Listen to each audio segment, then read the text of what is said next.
Hello, my friends. This is Paul Drockton with the Utah Voice. And today we're going to ask the serious question that really no one's really gotten to, and that's this. Is Communist China behind the U.S. election fraud? Well, we've already talked about the Smartmatic voting machines and how they were used to steal the elections in Venezuela. The same machines and the same software and the same code have been used here in the United States. So the question is China behind the U.S. election fraud?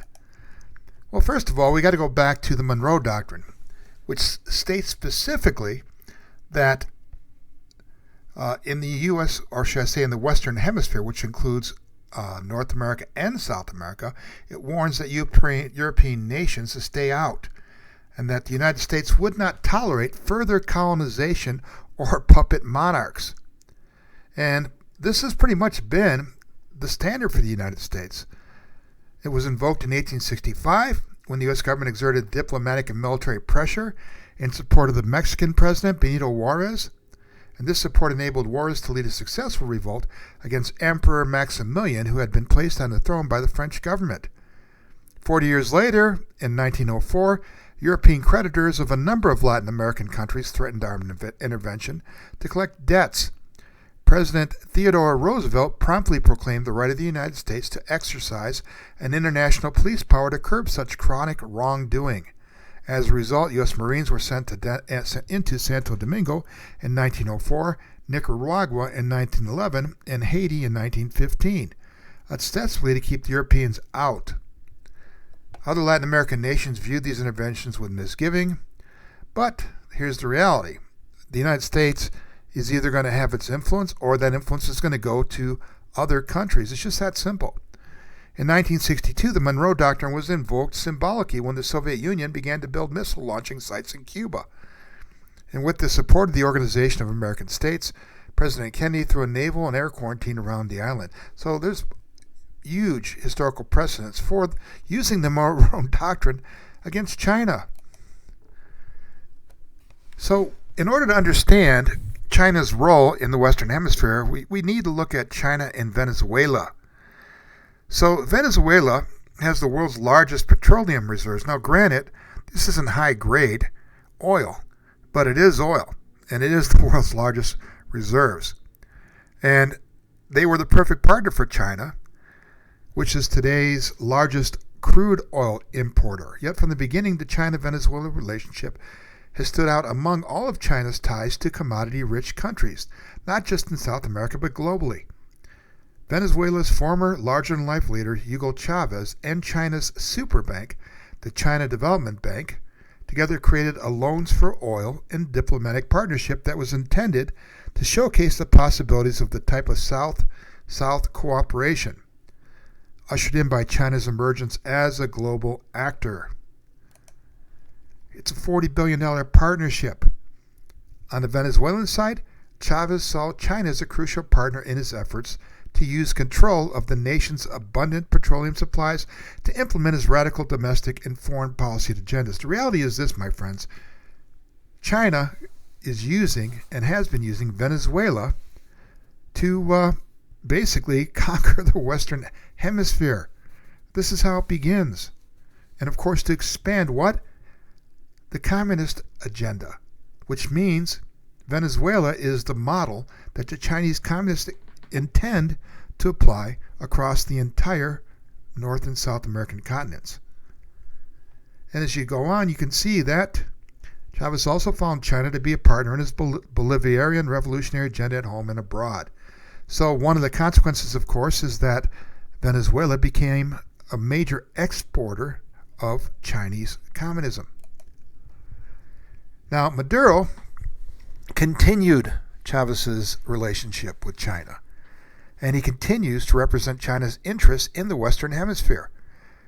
And here's an image of him visiting Mao's tomb, Mao Zedong, of course, the father of Chinese communism, who also murdered an estimated 70 million of his countrymen.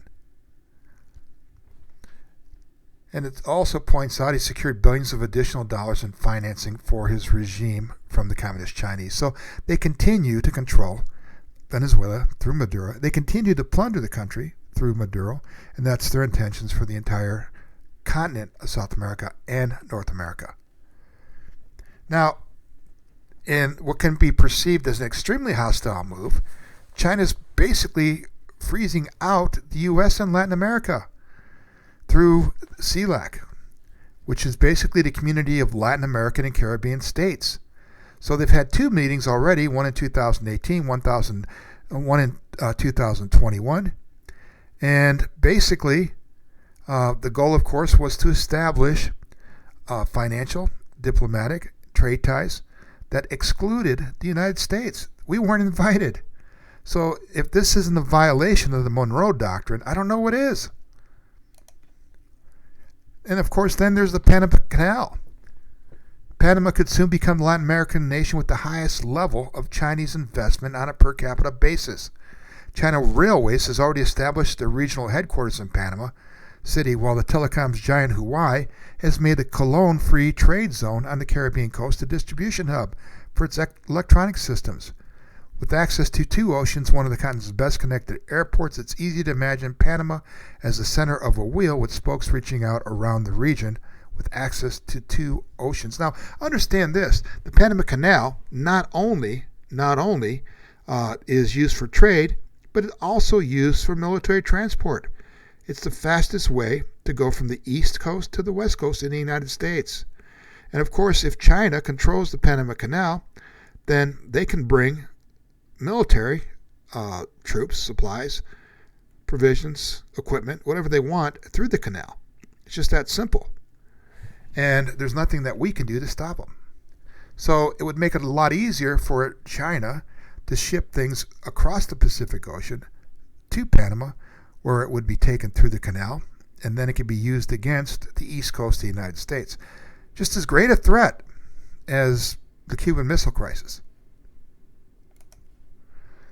Now here's the million-dollar question here. Is Biden a Chinese puppet? Here we can see him with a Chinese leader, right? Early in his campaign for the presidency, Joe Biden rejected the notion that China was much of a worry. Look at all, contrary to all the evidence I've just presented, which by the way is nothing compared to the evidence that's out there. He argued that no leader in the world would trade the challenges facing China for their own. China's going to eat our lunch? Come on, man, Mr. Biden scoffed. I mean, they're not bad folks. Now, we're talking about the same communist dictatorship that began with Mao Zedong, that killed an estimated 70 million of their countrymen, and continues to torment individuals that hold strong religious beliefs. Muslims, right, and Christians, and anybody else that opposes their atheistic doctrines. But hey, they're nice guys, right? Mr. Biden, were they nice guys on Tiananmen Square? Were they nice guys when they gunned down an estimated 11,000 innocent young people that were petitioning, peacefully by the way, for greater democracy? Come on, man.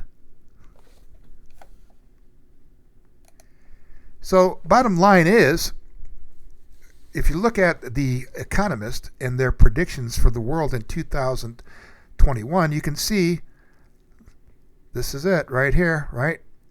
Revolution, a division of the United States, which we've seen between socialists and between people that are nationalists, people that believe in this country and what it stands for.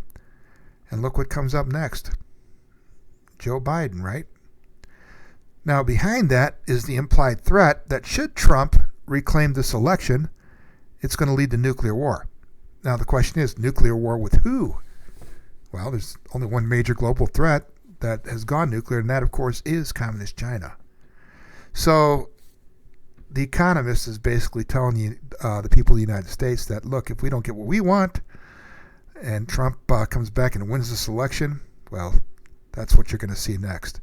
A nuclear conflict. And of course the reality is that one way or the other we're in the throes of a Chinese-backed communist revolution in this country. Now I'm going to show you the political ties. I'm going to show you the players. I'm going to show you everything because that is what I do. And again, all I can say is just watch because this needs to be exposed. Donald Trump really is fighting for the heart and soul of America right now. If he doesn't win his challenges to this election fraud, massive election fraud, then mark my word, we're going to be living under another Chinese communist puppet in this country, Joseph Biden. This is Paul Drockton with the Utah Voice. God bless, my friends. Have a great day.